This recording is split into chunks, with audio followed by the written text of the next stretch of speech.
সেপ্টেম্বৰ মাহতে আমি এইখিনি উলিয়াই দিব খুজিছিলোঁ, কিন্তু 19 তাৰিখতে দুৰ্ঘটনাটো ঘটি গ'ল। নহ'লে মই 10 ছেপ্টেম্বৰ মেক্সিমাম 20-22 তাৰিখে দি দিলোহেঁতেন।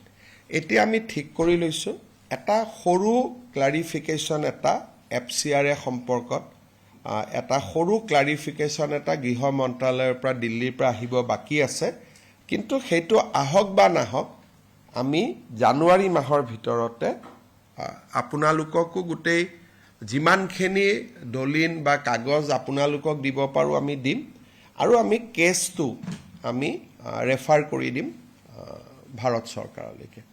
খালি মোৰ এটা সমস্যা আছে, এইটোৱে যে 18 তাৰিখে ৰাতি মই ডেভছত যাম, 24ত আহি পাম। হয় 24ৰ পৰা 31ৰ ভিতৰত, নহ'লে 15ৰ পৰা 18 তাৰিখৰ ভিতৰত, এই দুটা টাইমলাইনৰ ভিতৰতে কৰিব লাগিব।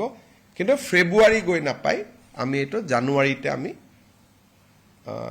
আপোনালোকৰ সন্মুখত গোটেই বস্তুটো লৈ আহিম। বহুত ডাঙৰ ষড়যন্ত্ৰ, আৰু এই ষড়যন্ত্ৰটো অসমৰ ৰাইজে জানিবই লাগিব। আৰু মইতো ভাবোঁ যে আমাৰ হাতত যিখিনি ডকুমেণ্টছ আছে সেইখিনিতো বিগিনিং, কাৰণ আমিতো মেইল চেক কৰিব নোৱাৰোঁ, মোবাইলত যাব নোৱাৰোঁ, আমাৰ ৰেষ্ট্ৰিকশ্যন আছে।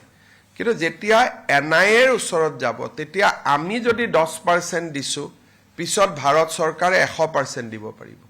কিন্তু আমি দিয়াখিনিয়ে ভয়ংকৰ, আৰু NIA ইনকুৱাৰী কৰিলে আৰু কি ওলাব তাৰ আপোনালোকে আন্দাজ পাব। কাৰণ অসম পুলিচটো পাকিস্তানত যাব নোৱাৰে, আমাৰতো নাই, IB নাই, কিন্তু আমাৰ অফিচাৰসকলেও যথেষ্ট ভাল কাম কৰিছে, আৰু বহুতখিনি চেঞ্চিটিভ ডকুমেণ্টছ আমি